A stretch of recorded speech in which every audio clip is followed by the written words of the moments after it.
Evangelho de Lucas, capítulo 16.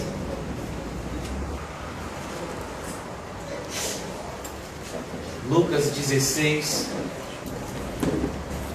Hoje o nosso sermão, ele traz como título uma pergunta: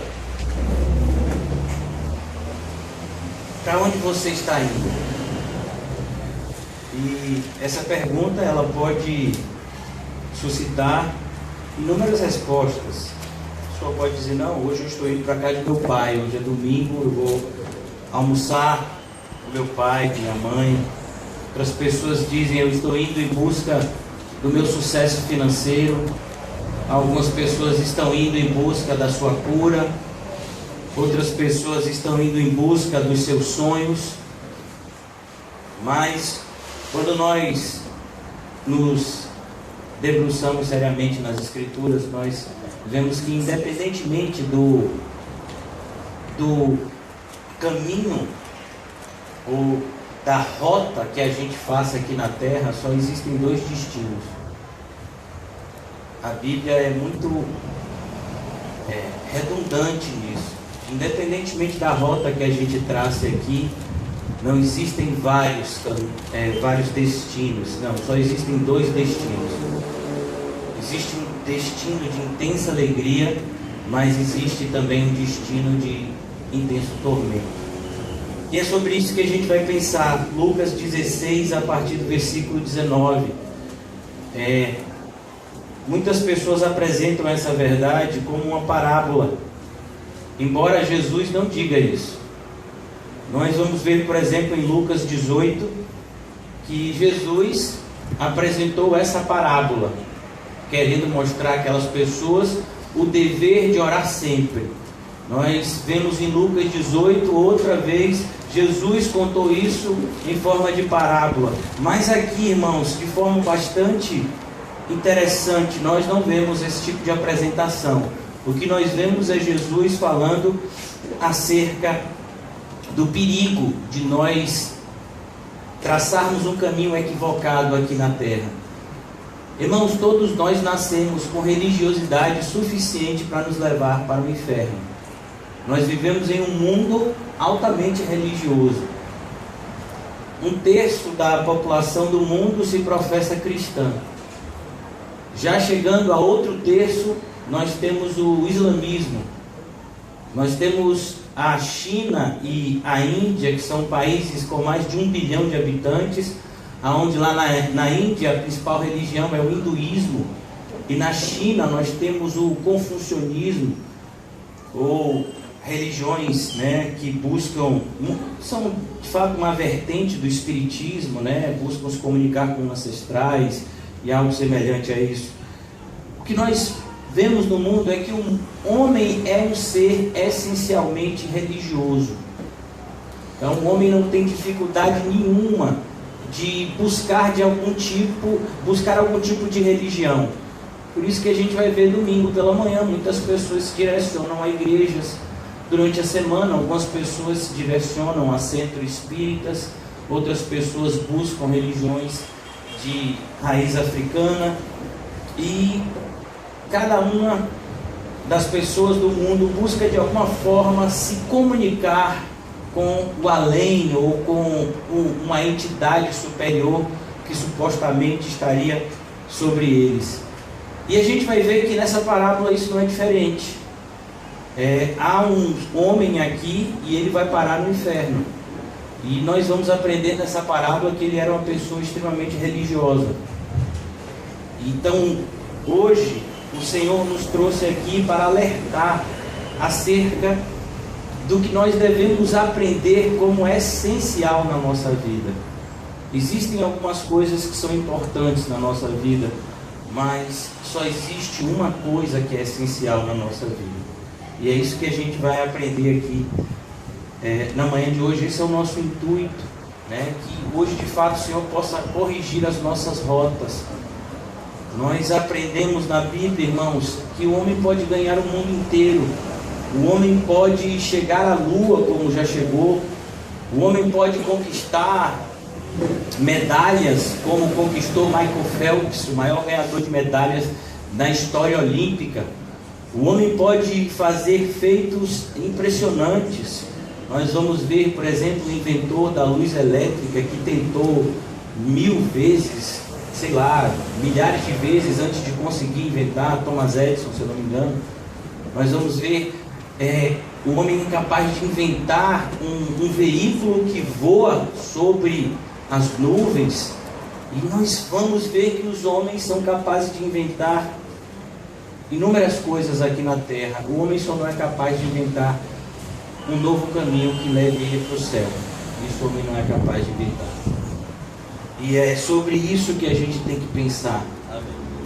A sua vida é muito mais do que você imagina. Muito mais. Nós temos pouquíssimo tempo aqui na terra. Deveríamos de fato fazer um melhor aproveitamento dele. É por isso que no capítulo 16 o Senhor vai iniciar esse capítulo falando acerca de um administrador, de um homem rico que estava a defraudar os seus bens. E então Jesus, ele diz de maneira muito direta, versículo 13 do capítulo 16: nenhum servo pode servir a dois senhores, pois odiará um, amará outro, se dedicará a um e desprezará o outro. Vocês não podem servir a Deus e ao dinheiro. E é nesse contexto que Jesus conclui o capítulo 16, apresentando essa história a respeito de dois homens e dois destinos completamente diferentes, duas vidas diferentes aqui na terra, dois destinos diferentes após esta terra. Vamos iniciar logo o estudo da passagem, porque eu creio que ela vai exigir de nós um tempo para reflexão.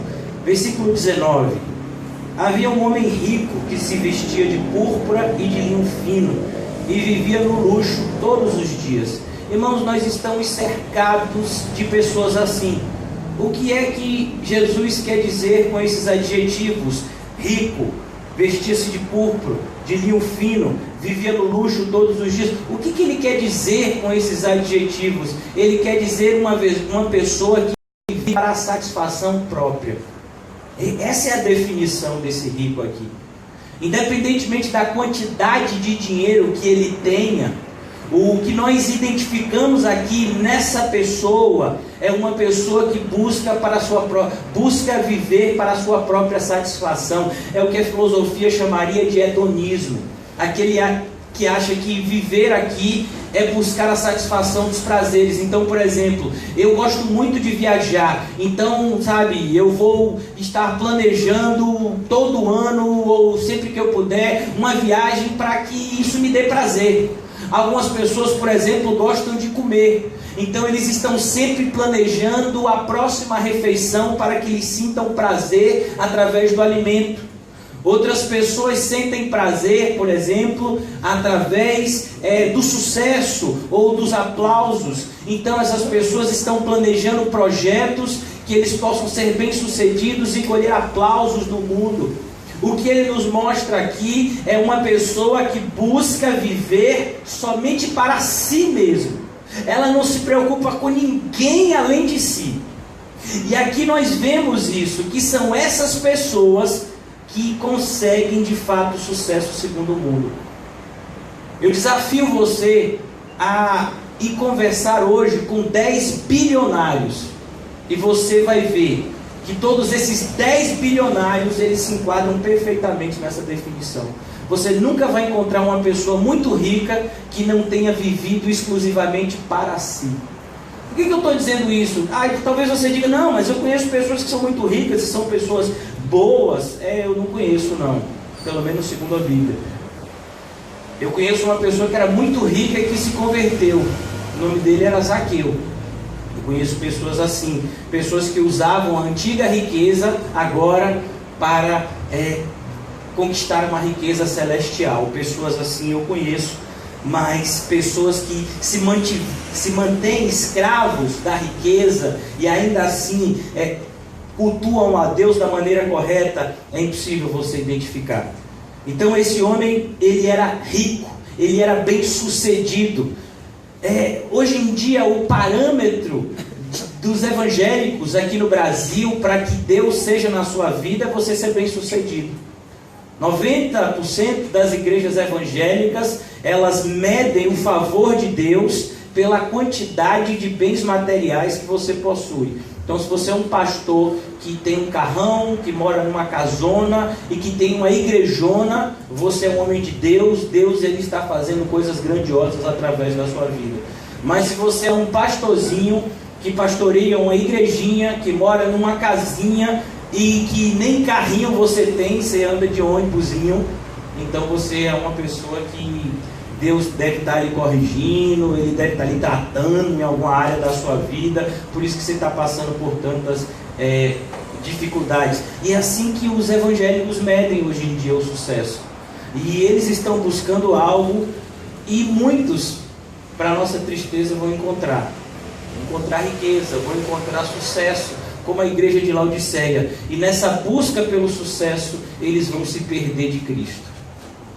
A igreja de Laodiceia é uma igreja que ouviu o verdadeiro evangelho, mas ela buscou tanto esse tipo de sucesso que ela se esqueceu do essencial, que era Cristo no centro daquele lugar. E Cristo estava do lado de fora da igreja, não mais onde deveria estar, no centro da igreja. E aqui ele vai mostrar agora que ele vestia-se de púrpura e de linho fino. É uma pessoa vaidosa. E nós vamos ver que grande parte das pessoas são vaidosas. Talvez você diga: não, eu me visto tão desleixadamente, eu não sou uma pessoa vaidosa. Vaidade não tem nada a ver com se vestir bem. Vaidade é o fato de você pensar acerca de si além do que de fato você é. Então existem pessoas, por exemplo, que são vaidosas no aspecto intelectual. Elas são vaidosas na parte profissional. Olha, meu irmão, deixa eu lhe dizer uma coisa. Sabe, eu não entendo de Bíblia, mas assim, de construção eu entendo. Eu sou um pedreiro de mão cheia. Olha, meu irmão, eu vou lhe dizer uma coisa. Eu não entendo de Bíblia, eu não entendo de quase nada, mas de futebol eu entendo, jogo muito. Então a vaidade, ela fala a respeito de você achando que você é melhor do que os outros. E é esse o destaque. O que leva uma pessoa de repente a comprar um carro de 500 mil reais? Será que o carro de 500 mil reais vai fazer com que ele chegue mais rápido no lugar determinado? Será que o carro de... Não, as pessoas, elas adquirem esses bens caríssimos com o objetivo de mostrar que elas são melhor do que os outros. Olha o seu carro não é nada, olha o meu. Olha a minha roupa, a sua calça não tem marca, a minha tem, por isso que custou tantos mil reais. Isso é a vaidade do mundo. É por isso que você vai ver pessoas, por exemplo, que fazem questão de mostrar o relógio de 10 mil reais. Pessoas como pastores que vão para a televisão, fazem questões de dizer o valor dos seus bens. Você vai ver isso em pregações que estão muitas vezes disponíveis no YouTube, de pastores que são famosos, que têm 1 milhão, 2 milhões de visualizações em suas pregações. Eles costumam dizer o valor dos seus bens. Olha, cheguei aqui num carro de não sei quantos mil reais, só o meu anel aqui custou 30 mil reais, está vendo aí como Deus é na minha vida? Eles fazem isso por quê? Porque eles são vaidosos. Por que eles estão sempre com o último... preocupados com a sua aparência? Muitos pastores já se entregaram à cirurgia plástica. Muitos se preocupam com um terno caríssimo. Estão sempre preocupados com a maneira como eles vão aparecer diante dos outros. Isso é vaidade. E quando nós vemos a palavra vaidade, irmãos, você precisa levar a vaidade mais a sério. A vaidade leva para o inferno. Ah não, eu sou uma pessoa assim, eu não sou vaidosa, eu me cuido. Cuidado com o auto-engano. Como existem pessoas que dizem: não, eu não sou avarento, eu sou econômico. Cuidado com o auto-engano. Não dê um nome bonitinho para o seu pecado, porque o pecado é feio. Se você é avarento, assume: eu sou avarento, eu sou apegado aos meus bens materiais. Por exemplo, meus livros, eu não gosto que ninguém toque. Sabe, se você não gosta que ninguém toque nas suas coisas, você é avarento, você não é cuidadoso. Sabe, porque essa Bíblia aqui, por mais que eu ame essa Bíblia, sabe, eu não morreria por ela. Eu morreria pelas palavras que estão escritas aqui dentro. E a gente tem que tomar muito cuidado com a vaidade. Você precisa reconhecer que você é um pecador miserável, que você não é nada e que você jamais será nada sem Cristo. Independentemente do sucesso que talvez você alcance nesse mundo, você tem que tomar muito cuidado. Você fez tudo que Deus mandou, bata no seu peito e diga: eu sou um servo inútil. Você é rico, então se envergonhe da sua riqueza e busque ser rico em boas obras. Você é uma pessoa que tem grande inteligência, então use a inteligência para a glória de Deus, disseminando o Evangelho da maneira correta para que outras pessoas sejam salvas junto com você. Tome cuidado, irmãos, com esse pecado bonitinho que é a vaidade. Não, eu me arrumo bonitinho, eu me preocupo com a minha estética, sabe por quê? Porque eu quero me apresentar da melhor forma para Deus. Que mentira deslavada. E para Deus, irmão, você está fazendo isso para você. Sabe, o pior tipo de mentira é a mentira mentirosa. Sabe, quando você vem e você quer dizer que a mentira é verdade, que a verdade é mentira. Então, esse homem era assim, ele era egocêntrico, ele era vaidoso, e olha o que diz, em algumas traduções diz, vivia regaladamente, na minha tradução, que é a NVI, diz, e vivia no luxo todos os dias. Ele fazia questão de tirar o melhor dessa terra. É como os crentes de hoje, eu sou fiel a Deus, por isso eu quero o melhor da terra. Se eu for num restaurante, eu vou comer o prato mais caro. Eu quero o melhor da terra. Quando eu chego num lugar, eu procuro o melhor. Se eu chegar numa cidade para pregar naquela cidade, eu quero o melhor hotel. Eu quero o melhor quarto desse hotel. Por quê? Porque a gente só vive uma vez. E esse é um ditado, inclusive, dos ateus. Quando nós vemos o crescente ateísmo na Europa, nas décadas passadas, eles diziam como frase de efeito que representava a sua vida, essa ideia de que viva a vida intensamente, porque você só tem uma vida. Sabe quem é que faz isso, irmão? Os ateus. Os ateus é que buscam viver a vida dessa forma, porque eles acreditam que depois de morto não tem mais nada. Então eu vou aproveitar enquanto eu estou vivo e vou satisfazer todos os meus instintos. Tudo aquilo que eu desejar fazer, eu vou fazer enquanto eu estiver vivo, porque depois que eu morrer, é só terra e nada, é o nada que me espera depois da morte. Quem pensa assim é os ateus. Então eu vou aproveitar, eu vou viver regaladamente. Não necessariamente, irmãos, isso exige que você tenha muito dinheiro. A gente vai ver, por exemplo, as pessoas que se esbaldaram na festividade conhecida como Carnaval, que terminou recentemente. E essas pessoas já estão planejando o próximo. Sabe? Mais 7 dias de luxúria. E para que você curta, né, como eles mesmos dizem, uma festa dessa, você não precisa de muito dinheiro, ainda mais agora na nova formação do carnaval, onde, entre aspas, o pipoca ficou na moda. Então você, com pouco dinheiro, você vai lá e se diverte no carnaval. E essas pessoas estão buscando o quê? Satisfação. São como aquelas pessoas que estão buscando, sabe, determinadas vantagens nas igrejas. Elas fazem campanhas e mais campanhas, porque o propósito é satisfazer. Você tem a campanha da casa, você tem a campanha da família. Ah, por que eu quero que meu filho saia das drogas? Porque meu filho nas drogas eu gasto dinheiro. E se meu filho sair das drogas, aí esse dinheiro já serve para outras coisas. Perceba que a pessoa não está preocupada com a salvação do ente querido, não. Ela está achando que aquela pessoa que está usando droga está gastando dinheiro, e esse dinheiro podia ser usado para a satisfação dela. Ela podia comprar, por exemplo, uma televisão de 4K. Mas ela não pode comprar uma televisão de 4K, porque de repente o filho pode pegar e vender e usar droga. Então, está vendo? Ela não está satisfeita. Isso aqui fala de satisfação. Irmão, se você não está satisfeito com o que você tem hoje, se você tivesse 100 vezes mais, você também não estaria satisfeito. A nossa satisfação vem do Senhor. Se nós não estivermos satisfeitos com Cristo, nós não estaremos satisfeitos com nada mais. Tudo nesse mundo é uma cisterna rota que não pode guardar água. Então você busca satisfação com mulher. E aí você se casa. E de repente a sua esposa ou seu marido não te satisfaz. E aí o que você vai fazer? Você tem um amante. E pessoas que de repente são moralmente corretas, que não querem ter um amante, então se separam e se casam novamente com outra pessoa, que satisfazem-os temporariamente, quando não satisfaz mais, se separa e se casa com outra pessoa. Esse é o mundo que a gente vive. Sabe? Esse é esse rico.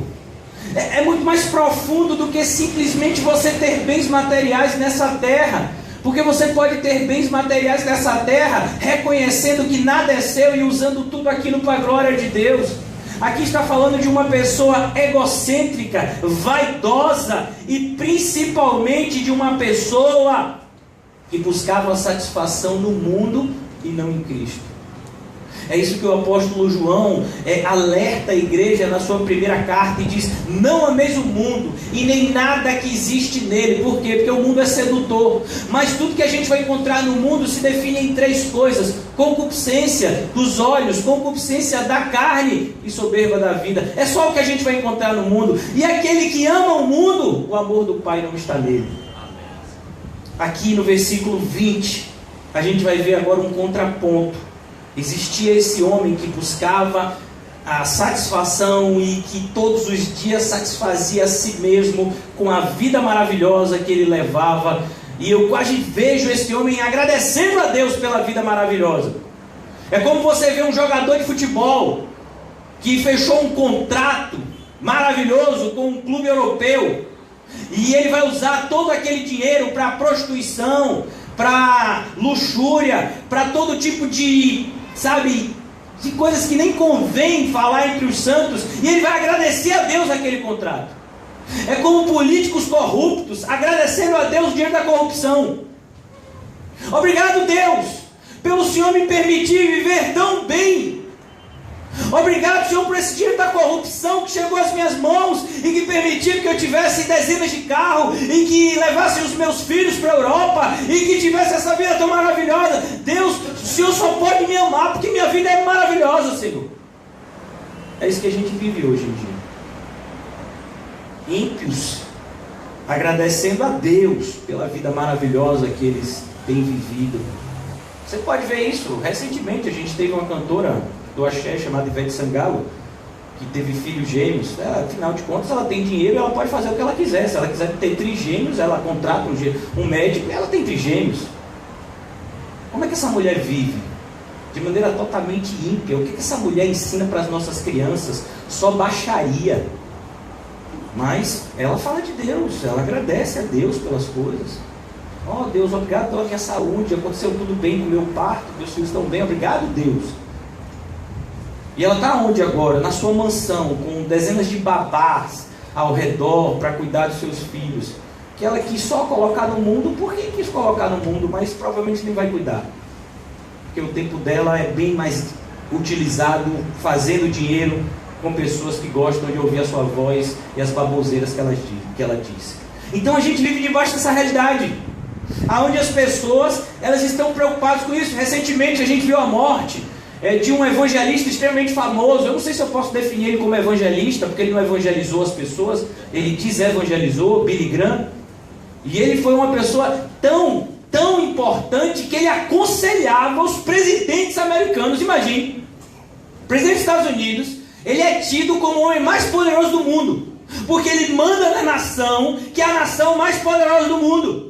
E esse homem chamado Billy Graham era conselheiro desses presidentes. Você já imaginou um sucesso maior que esse? Onde você aconselha o homem mais poderoso do mundo. E todo mundo, os evangélicos, olha, rapaz, Billy Graham nem crente era, irmão. Ele pregava coisas como universalismo. Ele dizia que ele não tinha certeza acerca da existência do inferno. Falava coisas como: fora de Cristo, você, quem sabe, pode ser salvo também. Mas as pessoas aplaudiram. Por quê? Porque ele fez grandes conquistas no mundo. Ele foi o único pregador a pregar na Coreia do Norte. Ele pregou para bilhões de pessoas no mundo inteiro. Então ele é um homem de sucesso, vamos aplaudir a ele. Por que você acha que ele está agora? Você tem certeza que ele está no céu? Eu não tenho essa certeza. Sabe, eu tenho certeza, irmãos, que Paulo está no céu. Eu tenho certeza que Pedro está no céu. Estevão está no céu. Mas esse mega evangelista, eu não sei se ele está no céu. Sinceramente. Aqui a gente observa isso. Cuidado com o que você busca, você pode encontrar. Você está buscando sucesso, cuidado. Você está buscando ser um bom profissional e esse é o principal da sua vida. Cuidado, você pode ser o melhor profissional na sua área e ir para o inferno. O cristão, ele busca agradar a Deus. Independentemente do que ele faça, ele não faz por uma recompensa passageira e secular e mundana. A recompensa do cristão é o céu, é agradar a Deus, agradar aquele que o arregimentou para a batalha. Diante do seu portão fora deixado um mendigo chamado Lázaro. E você sabe, irmãos, quando a gente olha para essa história aqui, a gente fica impactado, porque Deus, ele faz questão de colocar na frente da gente uma série de paradoxos. A gente vai ver aqui que Lázaro era uma pessoa que sofria fisicamente, socialmente e materialmente. Todo tipo de sofrimento Lázaro passava. Mas você sabe o que significa o nome Lázaro? Deus ajuda. É a vida dos crentes hoje em dia.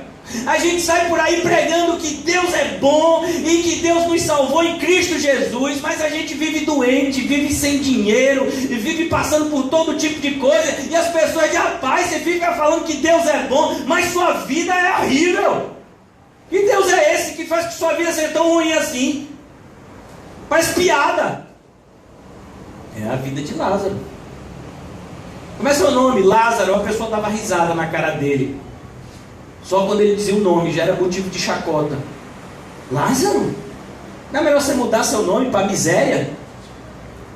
Porque Lázaro significa Deus ajuda. E Deus nem gosta de você. Porque se Deus gostasse de você, Ele não lhe dava essa enfermidade. Se Deus gostasse de você, Ele não faria com que você fosse tão pobre. Irmãos, a condição física descrita aqui nessa passagem, olha o que diz: deixaram ele. Ele não tinha nem condição de se locomover direito.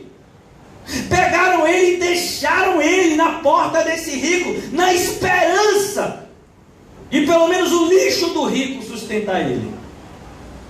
Você vê a vida de Lázaro. Ele não conseguia nem andar direito. As pessoas largaram ele lá. Não fala de família de Lázaro aqui. Diante do seu portão fora deixado um mendigo. E a palavra mendigo significa aquele que não tem condição de se sustentar. Ele não tem condição de comprar seu alimento. Ele não tem condição de comprar uma vestimenta. Ele vive de acordo com o favor dos outros. Se as pessoas derem um resto de comida para ele, ele come. Se não der o resto de comida, ele não come. Se as pessoas derem uma roupa rasgada para ele, ele se veste. Se não der uma roupa rasgada para ele, ele não vai ter como se vestir. Se você pegar um colchão lá da sua casa que estava sujo, de monte de xixi de cachorro, e aí você jogou fora, e aí ele pega aquele colchão para se cobrir, porque se não jogar fora ele não tem como se cobrir. O que para você e para mim muitas vezes é nojo, para ele era uma dádiva. Olha, irmãos, não tem nada que fira mais assim, pelo menos da parte visual, assim, nada me fere tanto quanto ver uma pessoa jogando comida no lixo. É um negócio que me incomoda, assim, sabe? Eu fico meio revoltado. Às vezes até me procuro ter domínio próprio para não manifestar nenhum tipo de ira. Mas, assim, algo que me deixa extremamente indignado é uma pessoa jogar comida fora, assim. Uma pessoa desfazer de comida, sabe? É um negócio, assim, revoltante. Diante de tantas pessoas. Eu não gosto de comer isso. Tá com cebola, tá com... sabe, aquelas crianças chatas. Deixa ela se comer uma semana para você ver que como aquela cebola vai ficar gostosa na boca dela. Nós pais não estamos aqui para mimar os nossos filhos, mas para educá-los. E a gente observa aqui, olha, esse Lázaro, ele além de tudo, ele estava coberto de chagas. E a gente só percebe, essa é a única vez na Bíblia que a gente vai ver essa definição. Em algumas Bíblias diz úlcera. Porque úlcera significa feridas purulentas no corpo. E por que esse detalhe? Porque quem está escrevendo esse evangelho é um médico. Lucas. É a única vez na Bíblia que você vê o detalhe dessa enfermidade aqui. Em nenhuma outra passagem você vai encontrar essa palavra no grego. Ela só aparece aqui no Novo Testamento.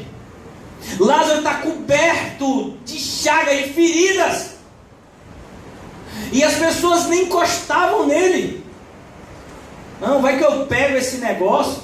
Você já viu como a gente é assim? Você vê alguma pessoa com uma ferida ou enfermo, você já fica meio, cabreiro. Essa pessoa tem aí, Vai que esse negócio é contagioso.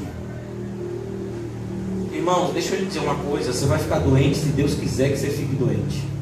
Não adianta você se vacinar 10, 50, 1 milhão de vezes. Sabe? Tem gente que morre tomando a vacina. Você sabia disso? Pessoas tomam a vacina da dengue, o corpo não assimila aquilo, a pessoa vai e morre. Mas ela tomou a vacina, vai ficar para impedir morrer. Morreu pela vacina. Sabe, quem é o dono da vida e da morte é Deus. E diante de um ser desse, que a nossa vida está nas mãos dele, a gente devia ter todo o cuidado no nosso relacionamento com ele. Lázaro estava lá, coberto de chagas, e ele ficava ansioso em comer o que caía da mesa do rico. Ele ficava ansioso, ele ficava esperando. O que vai vir de lá para cá hoje? O que eles vão jogar fora hoje? O que vai vir de lá? Será que vai vir, sabe, um hambúrguer na McDonald's sujo, pisoteado por alguma criancinha? Se vier para cá eu como. Será que vai vir um bolo que alguma pessoa deu uma mordida e não gostou e jogou no lixo? Será que vai vir um resto de feijão com arroz que a pessoa encheu o prato, mas aí no meio ele disse assim: não vou encher isso não, porque depois daqui eu vou comer pizza, então eu vou jogar esse feijão e arroz fora aqui. Ele ansiava. Essas migalhas aqui não fala no sentido de pequenos pedacinhos de pão, mas no sentido da migalha é o resto, era o que sobrava. É quando você varre o chão e tem aquele resto de comida ali e você bota no lixo. Ele ficava ansioso. O que vai ser? Aquele era o banquete dele. A frase aqui é diferente da que nós encontramos no capítulo 15. No capítulo 15 nós vemos que aquele jovem rico que gastou o dinheiro do pai, ele desejava comer as alfarrobas dos porcos, mas ninguém lhe dava nada. Aqui não está dizendo que Lázaro não comia nada, está dizendo que ele ficava ansioso para ver o que é que ia vir de lá para cá. Sabe, isso é um coração satisfeito. Essa é a definição de Lázaro. Está vindo lixo, mas ele está alegre com aquilo. Glória a Deus. Eu vou comer, e se eu comer hoje é porque Deus me sustentou. Glória a Deus.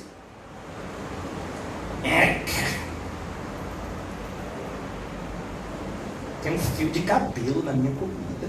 Meu irmão, fio de cabelo não mata ninguém. Tira o fio do cabelo e joga fora. Sabe? Seja gente que ama a gente. Demonstre isso, vivendo uma vida piedosa. Ele desejava, ele ficava ansioso em ver o que ia cair da mesa do rico. E olha o que diz: até os cães vinham lamber suas feridas. E tem gente que está vendo, um cachorro é amigo do homem. Era o único que ficava do lado de Lázaro. Vai estudar grego e vai estudar cultura judaica antes de falar uma asneira dessa. Cães aqui não é esses cachorrinhos de hoje que vivem no pet shop, com o cabelinho penteado, cheirando aqueles perfumezinhos caninos, que escovam até o dente. Você sabe que tem escova de dente para cachorro, que tem tipo uns ossinhos assim, uns biscoitinhos de cachorro, que é para ele ficar com bom hálito.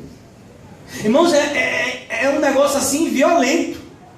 Como as pessoas tratam um bicho melhor do que gente. Não é esse cachorrinho bonitinho, não é o Antares da vida que a gente está vendo aqui, que é tipo um príncipe.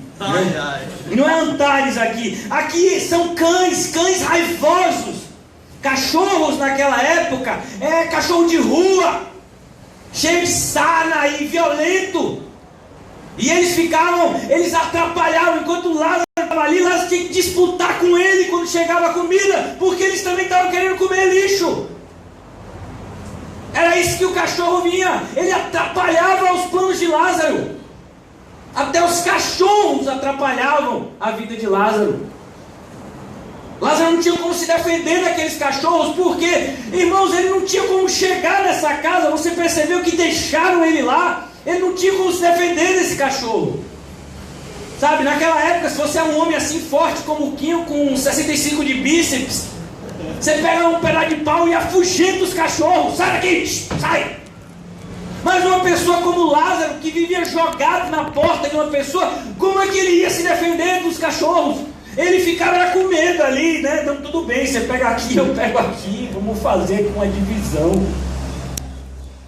E é isso que Lucas está dizendo, até os cães vinham lamber as suas feridas. Ele ficava com medo daqueles cachorros ali, porque ele não conseguia se defender nem daqueles cachorros. E o que a gente vê aqui? Confiança em Deus. Eu não tenho como me defender desses cachorros, eu tenho que confiar que Deus vai me defender deles. Eu não tenho como afugentar os cães, eu tenho que confiar que Deus vai afugentar eles de mim. Esse é o retrato. Por isso que às vezes a gente perde a essência, a gente passa rápido demais. Aqui a gente vê um contraponto que Jesus coloca de maneira muito provocativa a respeito desse homem que vivia só para si e não se preocupava com Deus e nem com o próximo. E a gente vai ver um outro homem que não tinha nada, mas que agradecia tudo a Deus e que, independentemente da sua intensa pobreza e sofrimento, confiava em Deus mais do que tudo. Lázaro era um homem que confiava em Deus. Mesmo na sua intensa pobreza, no seu intenso sofrimento, Lázaro confiava em Deus. Eu me lembro que eu fui fazer uma visita com uma pessoa que estava já vivendo os seus últimos dias em uma enfermidade muito dolorosa. E eu estava preocupado com o que eu ia dizer àquela pessoa. Irmãos, e foi tão bonito ver a confiança em Deus naquela pessoa. Eu falei, meu Deus do céu, que graça é essa? A gente vê a coisa, aconteceu algo semelhante com o pastor Russell Shedd. Ele adquiriu um câncer que foi extremamente agressivo, em virtude da sua idade.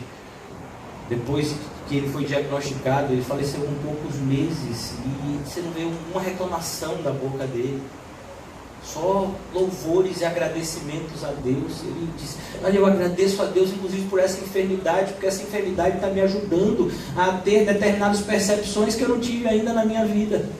Olha que maravilha. Você quer ser mais íntimo com Deus? Então peça que Deus te dê a mesma enfermidade que Ele me deu. Ó, não, Deus me livre. Deus me livre uma enfermidade dessa. Então a gente vive debaixo dessa realidade, irmãos, onde nós dizemos que confiamos em Deus, mas através das nossas atitudes nós mostramos que não confiamos nele. Sabe?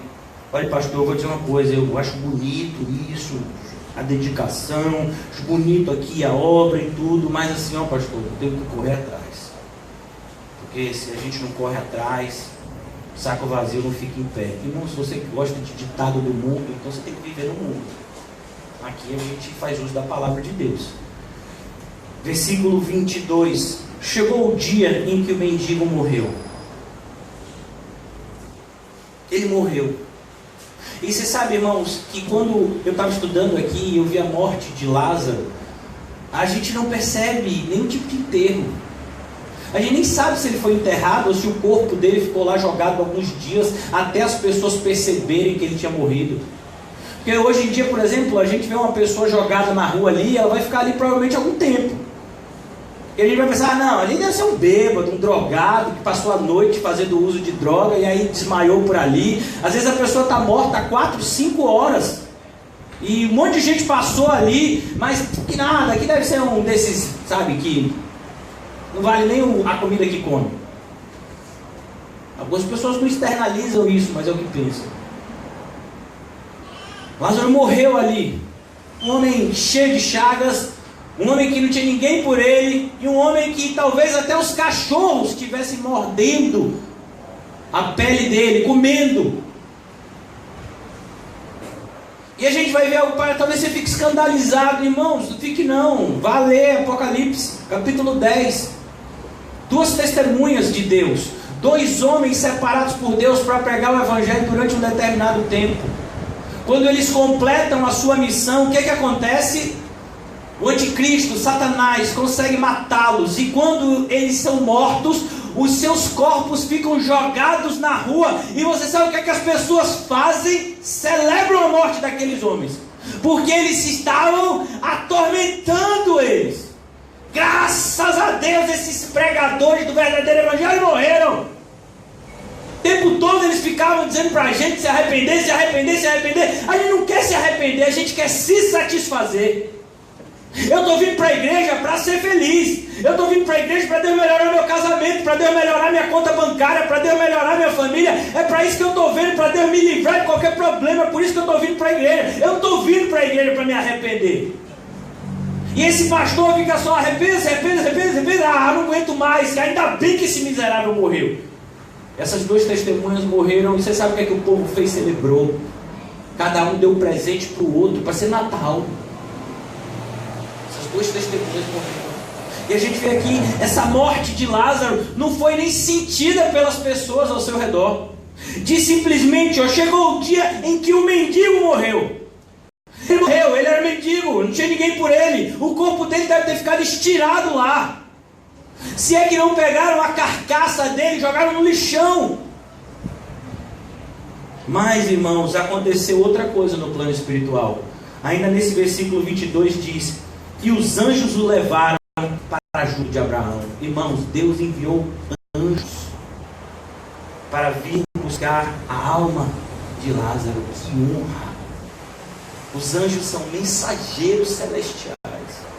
Eles vieram. Lázaro podia simplesmente acordar no céu, mas Deus achou pouco. Então, Lázaro, é uma comitiva para lhe buscar para cá. Olha que honra! É por isso que quando a gente vê aqueles que me honram, eu honrarei. Isso é honra. A grande honra que os homens buscam não é nessa terra, não é ser reconhecido por outros homens. A grande honra que um homem busca é ser reconhecido por Deus, por Cristo, naquele dia, não aqui. Está vendo? Deus está me honrando. Olha o que Ele está fazendo na minha vida. Isso não é honra, irmãos. Honra é naquele dia, quando você chegar diante da porta do céu, você ouvir Jesus dizendo: vinde bendito do meu Pai. Isso é honra.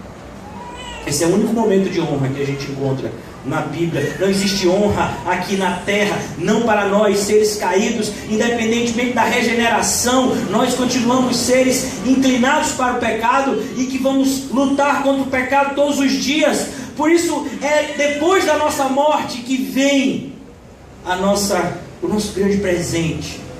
Paulo vai dizer que a nossa leve e momentânea tribulação produz para nós um eterno peso de glória. Ele estava diante disso. Em outro momento ele diz que as lutas que passamos agora não se comparam com o que Deus tem reservado para nós. Essa era a visão dele. Então chegou o dia também do rico. E aqui o rico também morreu. Por quê? Porque morre pobre, morre rico. Morre gente no SUS, morre gente no Sírio-Libanês. O Sírio-Libanês é o hospital mais famoso do Brasil. São supostamente os maiores médicos do Brasil. Morre gente lá também. O vice-presidente na época de Lula era um homem extremamente rico, chamado alguma coisa Alencar. José Alencar. Ele fez todos os tratamentos inimagináveis para a enfermidade que ele tinha. Foi para o exterior, fez dezenas de cirurgias, mas não conseguiu vencer a enfermidade e morreu em um hospital caríssimo. Morreu. Steve Jobs, o inventor do iPhone, do iPad, ele agora está sentindo o ai de Jesus. A vida de Steve Jobs foi tão marcada pelo seu ateísmo, que depois virou um espiritualismo, um mambembe, que na hora de construir a marca para a sua empresa, ele imaginou, por isso que o nome da empresa de Steve Jobs é Apple, maçã, porque ele imaginava justamente quando Eva mordeu a maçã, foi que ela obteve o conhecimento. Então o morder da maçã foi algo bom, algo tão bom que merecia estar estampado na marca de todos os produtos que ele fizesse. A maçã mordida. Onde é que você acha que esse homem está agora? ele morreu, ele deixou 56 bilhões de dólares e uma fama que até hoje ele é estátuas e mais estátuas deles estão nas faculdades de informática, de tecnologia. Ele é um ícone nessa área, mas agora ele está em um lugar de intenso sofrimento. A gente pode enxergar ele nessa história que a gente está contando. Você vai ver que pessoas ricas morrem e elas têm enterros assim extremamente bonitos. Pessoas, às vezes o velório dura 2, 3 dias. Por quê? Porque todo mundo quer honrar aquele homem tão importante e bom que morreu, né? Todo mundo quer ir. Quando morre um ator da Globo, o corpo fica exposto lá, e aí os fãs vão e passam e estão lá se despedindo daquela pessoa tão boa. Boa?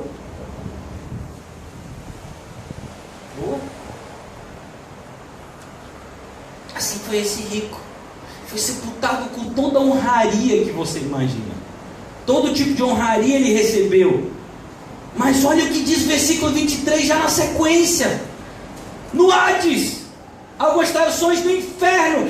Irmãos, enquanto Lázaro morreu e veio uma comitiva celestial para levar sua alma para o céu, aquele homem rico morreu e ele já acordou no inferno.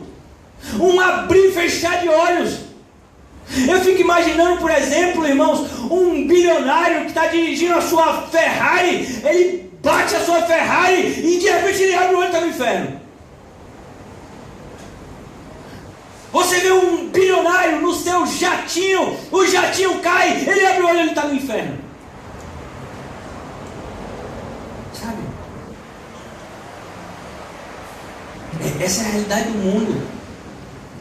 Essas pessoas que estão buscando satisfazer a si mesmas. Imagine, por exemplo, as pessoas que perderam a sua vida no carnaval. Teve um jovem que ele tomou um murro, morreu. Onde é que você acha que esse jovem está? Ele está voltando no carnaval, irmão. Você acha que ele está onde? A pessoa entregue a bebedice, mas é uma vida. Eu estou falando para vidas aqui.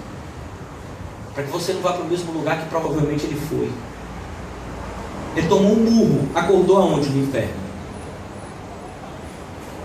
A morte é algo totalmente inesperado. Ninguém acorda e diz: hoje eu vou morrer. Verdade. Não, a gente acorda cheio de planos.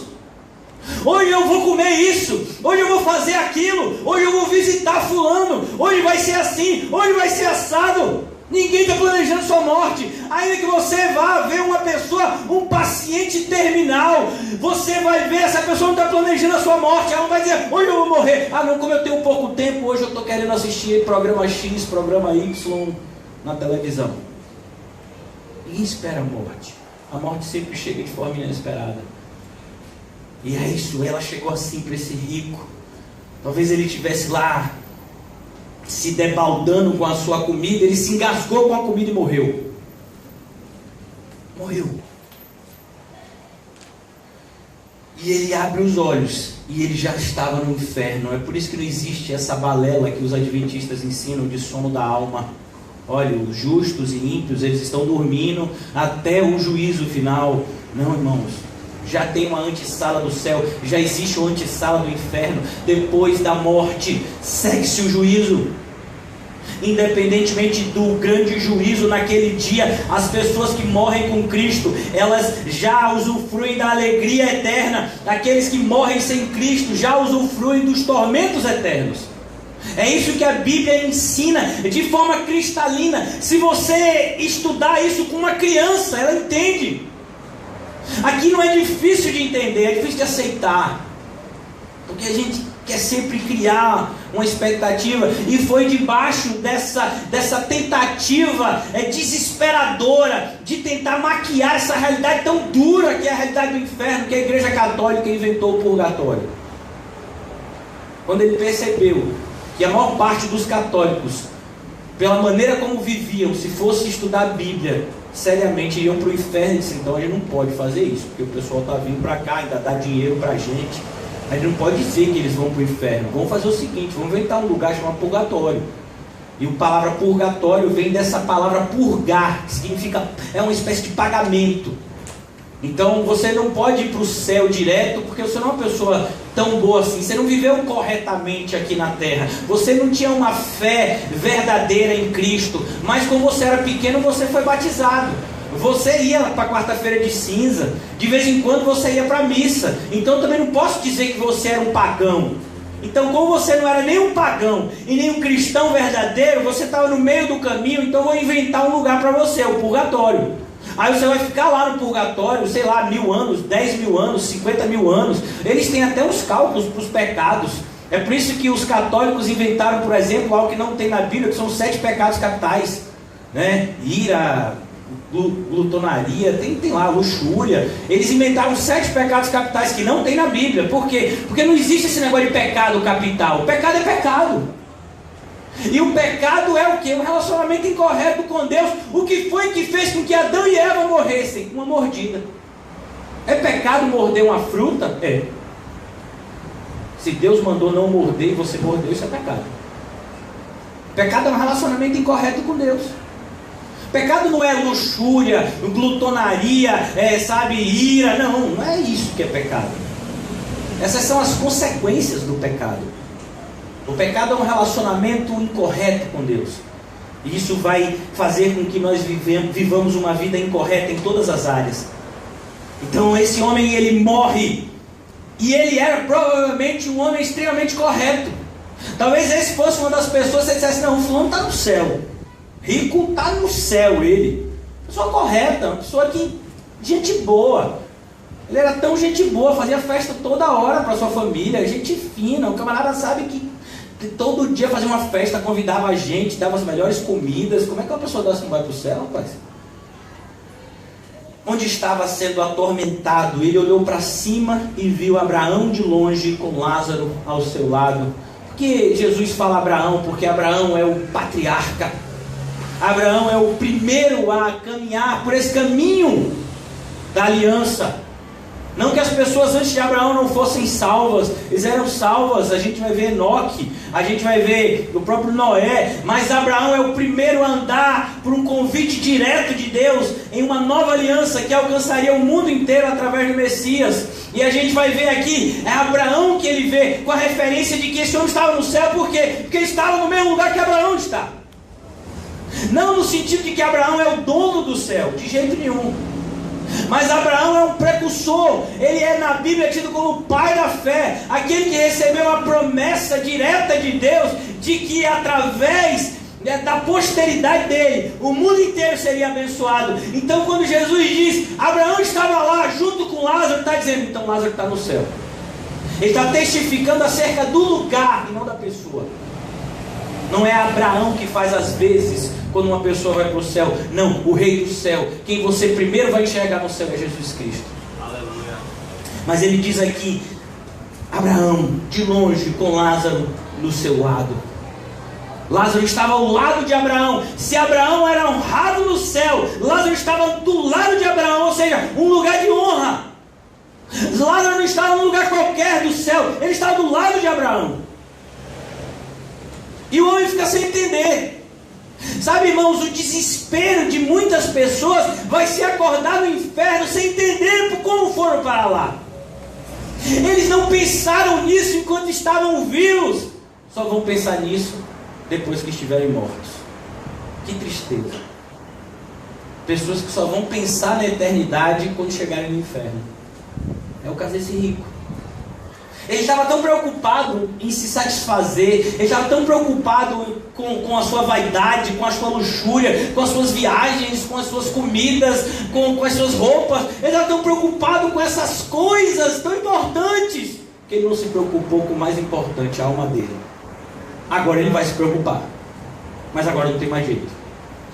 Ele está preocupado com a alma dele. Por quê? Porque ele viu Abraão, ele viu Lázaro, e ele presenciou. A gente viu aqui que Lázaro morreu antes. Ele disse, Lázaro morreu. E como é que eu estou vendo ele ali naquele lugar com Abraão? Que desespero, irmãos, para esse rico.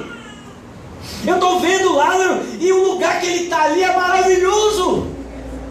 Mas ele estava num lugar de intenso tormento. Tormento fala de fogo. Em muitas passagens, o próprio Evangelho de Lucas vai dizer que o fogo nunca se apaga, o verme nunca para de consumir a carne. Então ele chamou Pai Abraão. E quando você vê essa expressão Pai Abraão, irmãos, se você estuda a Bíblia, aí você fica todo arrepiado, porque você percebe que esse homem era muito religioso, ele era muito rico e ele era muito religioso. Não sei se você já viu, você vai de repente para casa de pessoas muito ricas, você vai ver lá uma cruz bem bonita, vai ser igual essa cruz baratinha que foi feita com restos de madeira. Não, você vai ver uma cruz lá de algum artista famoso, você vai ver quadros bonitos de artistas famosos, né, falando a respeito de Cristo. Você vai ver um monte de senhoras milionárias com as suas Nossas Senhoras de ouro e diamantes no pescoço. Você vai hoje de manhã nas igrejas católicas, você vai ver uma série de pessoas milionárias lá, sabe, na sua religiosidade. E aqui esse homem era intensamente religioso, porque só um homem muito religioso podia chamar Abraão de pai. Era uma coisa que só os fariseus faziam. É por isso que a gente vai ver em Lucas 8, quando Jesus está pregando diante dos fariseus, apresentando aos fariseus a intensa hipocrisia que estava no coração deles. Os fariseus dizem: nós temos um pai, e ele é Abraão. Ele diz: não, o pai de vocês é o diabo. Se Abraão fosse o pai de vocês, vocês se alegrariam comigo, porque Abraão viu o meu dia e se alegrou. Ah, mas você não tem nem 50 anos e diz que viu Abraão? Antes que Abraão existisse, eu sou. As pessoas não aguentaram, pegaram pedras para apedrejar Jesus, e diziam que isso era uma heresia, uma blasfêmia. E aqui a gente vê isso, esse homem intensamente religioso. Pai Abraão, Senhor Jesus. Pessoas que vão fazer as suas orações, meu irmão, é 30 minutos, excelso, magnânimo, supremo, Senhor, soberano, eterno. É tanta hipocrisia na oração da pessoa, que Deus fica enojado. Quando Deus se agrada com pessoas simples, dizendo: Abba, Pai, tem misericórdia de nós. Então ele chamou o Pai Abraão: tem misericórdia de mim. Sabe, ele entendeu o destino dele, porque como um judeu ele sabia que existia um lugar de sofrimento intenso para os ímpios, só que ele não achava que ele era ímpio. Sabe, irmãos, quando você pega o Antigo Testamento, e até se você for para a cultura judaica, independentemente da luz do Novo Testamento, você vai ver que até para os judeus ortodoxos existe um lugar de sofrimento e um lugar de alegria após a morte. Então esse homem, ele começa a cair a ficha dele. Começa a cair a ficha. Pai Abraão, tem misericórdia de mim, e manda que Lázaro molhe a ponta do dedo na água e refresque a minha língua. Aquele homem que vivia rodeado, quem sabe, de vinhos caríssimos. Sabe, irmãos, tem vinhos de 20, 30, 40 mil reais. O homem está lá: não, acho que eu vou tomar hoje um Celelier 1800 e alguma coisa aí. Quanto é? 50 mil? Ah, que nada, bota na conta de pastor Arthur. Sabe, aquele homem que vivia se regalando, ele não bebia água de lá do planeta água, ele mandava vir água da Europa, porque a água do Brasil aqui, não gosto de água brasileira, eu gosto daquela água assim. Tem uma água mineral que é bem cara, que você só encontra nessas delicatessens caríssimas assim. Não, eu não bebo qualquer água mineral, eu só gosto de água mineral X. E a água mineral para mim tem que estar na temperatura ideal. Era esse homem, para ele tinha que ser tudo do melhor. Ele vivia regaladamente. Agora ele quer uma gota de água, pode ser até quente, eu quero uma gota de água. Ele entendeu, sabe, agora ele estava humilhado. Irmãos, há uma diferença: aqueles que se humilham nessa terra serão honrados por Deus, mas aqueles que se exaltam nessa terra serão humilhados por Deus. E a gente vê isso, ele está humilhado, esse homem, e ele quer só uma gota de água. Molha o dedo na água e refresca a minha língua. Aquele homem estava com todos os seus sentidos funcionando. Às vezes a gente passa: não, pelo menos no inferno eu não vou sentir mais nada. Não, irmão, lá no inferno você vai sentir tudo mais intensamente. Aqui há uma misericórdia debaixo da providência de Deus, onde Deus faz o sol se pôr sobre justos e injustos, sabe? Deus, Ele tem muitas vezes compaixão de pessoas ímpias, e Ele faz com que pessoas ímpias sejam satisfeitas por um tempo. Mas nesse momento aqui, irmãos, não vai ter compaixão, não vai ter mais misericórdia, porque o tempo da compaixão e da misericórdia se extinguiram, já acabou. Ele havia dito: me busque enquanto eu posso ser achado. Ele havia dito no livro de Provérbios, capítulo 1, aqueles que eu estendi a mão, mas eles se recusaram a vir, esses vão clamar a mim, e eu não vou respondê-los. É o que está escrito lá em Provérbios, capítulo 1. Chegou o dia em que todas essas profecias se cumpriram na vida desse homem. Manda que Lázaro faça isso, porque eu estou sofrendo muito neste fogo. Ele estava sofrendo muito ali, e a gente não sabe nem medir esse sofrimento. Essas descrições aqui, irmãos, não são descrições no sentido de exaurir o que está acontecendo ali, mas no sentido de demonstrar que o inferno é um lugar onde você vai ter vontades, onde você vai ter sentimentos. Às vezes a gente pensa o inferno como algo mitológico. Sabe, na mitologia grega existe o chamado mundo dos mortos, onde as pessoas vão para lá, vivem como uma espécie de zumbi, não sente mais nada, né? É mais ou menos assim. E eles chamam esse lugar de Hades em referência ao Deus que toma conta daquele lugar. Na mitologia grega tem os três deuses mais poderosos, que é Zeus e Hades, e tem o outro lá que eu acho que é Perseu, eu não sei qual é. Poseidon, né? Pois é, meu filho. Então tem esses três assim. E Hades é o que toma conta do lugar dos mortos. Não, irmãos, aqui é diferente. Aqui o Hades que Jesus descreve é um Hades de sofrimento, aonde as pessoas estão com todas as suas percepções no lugar. Algumas pessoas dizem: não, quando a gente morrer a gente não vai se lembrar mais de nada. Não, você vai se lembrar de tudo. A gente vai ver isso aqui. Algumas pessoas, os adventistas, dizem que quando você chega no céu você não lembra mais de nada. É mentira. A gente vai ver aqui que esse homem se lembra até que tem 5 irmãos, e não quer que esses irmãos vão para lá. Você vê como as teses das seitas heréticas, elas são facilmente destruídas pela Bíblia. Essas pessoas que se deixam levar por essas seitas heréticas são pessoas que não têm compromisso com a leitura da Bíblia. Então ele diz: mas Abraão respondeu: filho. Sabe, essa pessoa era descendente de Abraão, mas ela não era filho de Deus. Ela era descendente de Abraão segundo a carne. Então, Leandro, ele é crente. É, meu filho? É mesmo? Você tem filha? Ela tem que ser convertida, porque se ela não se converter, a sua fé não pode salvar ela. E a gente vê aqui, e de fato ele fazia parte da linhagem de Abraão. Ele veio de Abraão, esse homem. Abraão diz: filho, de fato você é um descendente meu, mas eu não posso fazer nada, eu mesmo tive que ser salvo. Agora é a hora da prestação de contas. Morreu.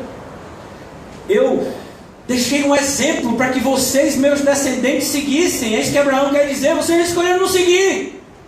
Eu sou o seu pai. Irmãos, olha, você imagine, você tem um filho e você está no inferno. Você quer que seu filho vá para lá? Olha o desespero desse homem. A gente vai começar a ver como cada vez mais que a ficha vai caindo, o desespero dele vai aumentando. Mas Abraão respondeu: filho, lembre-se de que durante a sua vida você recebeu coisas boas, enquanto Lázaro recebeu coisas más. Recebeu. E agora? Você vai continuar se queixando de tudo? Uma das melhores formas de Deus nos abençoar é através das adversidades. Por isso que em Tiago capítulo 1 ele diz: fique feliz quando passar por todo tipo de tribulação. Fique feliz. Não é simplesmente suporte à tribulação. É fique feliz porque Deus está corrigindo você. Na ceia do Senhor, quando Paulo está corrigindo a maneira como os coríntios ceiavam, ele diz: porque nós somos disciplinados pelo Senhor para não sermos condenados com o mundo. Deus estava disciplinando a igreja de Coríntios. Algumas pessoas, em virtude do pecado, estavam doentes, outras chegaram até a morrer. Aquilo era o quê? Uma disciplina de Deus.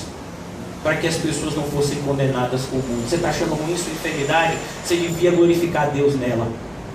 Porque vai chegar um momento, independente de ser essa enfermidade ou não, vai chegar um momento que você vai morrer. E é esse momento que você devia se preocupar. Às vezes a gente fica tão preocupado: meu Deus, vou pegar essa enfermidade e vou morrer. Meu irmão, você vai morrer de qualquer jeito um dia. A diferença é se você vai morrer e vai para o céu, ou se vai morrer e vai para o inferno. Tem pessoas que morrem com meses, tem pessoas que morrem com centenas de anos. É a mesma morte. Adão viveu mais de 900 anos. Ele morreu. Estevão morreu, ainda era um mancebo. Independentemente, irmãos, do tempo que você passa aqui na terra, o importante é se você está andando com Cristo ou não. Mas Abraão respondeu: lembre-se da vida que você viveu. Você viveu uma vida só para si. Você não usava aquilo que Deus te deu para que os outros fossem alcançados. Você não usou o seu dinheiro para que outras pessoas fossem alcançadas. Tem muita gente que diz assim: não, eu quero buscar Deus. Meu irmão, se você não honra a Deus com as suas finanças, como é que você honra a Deus com alguma coisa? Se nem o dinheiro, que é algo tão imprestável, você não consegue honrar a Deus, como é que você vai conseguir honrar a Deus de toda a sua alma? Não, de toda a minha alma eu honro a Deus. Eu só não consigo ainda dizimar e ofertar. É uma fraqueza minha, né? Isso tem problema nenhum, meu filho. Isso é só um reflexo da sua fraqueza de caráter e de espírito. A gente observa para isso. Abraão respondeu: filho, lembre-se, você pegou tudo que você teve e usou para você. Lázaro recebeu coisas más e glorificou a Deus desse jeito. Agora, porém, ele está sendo consolado aqui e você está em sofrimento e não vai mudar. Aqueles que sofrem aqui por Cristo, que fique bem claro, porque o sofrimento por si só não salva ninguém. O sofrimento segundo o mundo gera morte, do mesmo jeito. Mas o sofrimento segundo Deus opera arrependimento para a salvação. Os cristãos que sofrem aqui nessa terra, eles vão chegar no céu, que é um momento de intensa alegria. Os ímpios que vivem a se apacentar aqui nessa terra, viver uma vida maravilhosa, vai chegar um momento de sofrimento eterno. Alegria eterna, sofrimento eterno não podem se comparar com alegria passageira, sofrimento passageiro. É por isso que Paulo diz: leve momentânea tribulação produz um eterno peso de glória. Porque o sofrimento é passageiro. Assim como a alegria dos ímpios é passageira. Paulo vai dizer isso em Tessalonicenses. Ele diz: olha, essas pessoas que estão nos fazendo sofrer, vai chegar um momento que eles vão cair debaixo da mão de Deus. Vai chegar um momento do juízo, como nós vamos ver, por exemplo, de forma muito mais descritiva no livro do Apocalipse. Versículo agora de número 26. Eu já tenho que apressar um pouco por causa do tempo. E além disso, entre vocês e nós há um grande abismo. Irmãos, eu quero te dizer uma coisa: se você já frequentou algum centro espírita na expectativa de falar com uma pessoa morta, não existe comunicação entre vivos e mortos. Ah não, mas eu sonhei com meu pai e ele apareceu para mim assim como eu estou vendo o senhor hoje, assim, era meu pai, ele voltou e me deu um recado super importante. Não foi seu pai não. Você quer que eu diga quem foi? Eu vou lhe dizer: foi um demônio.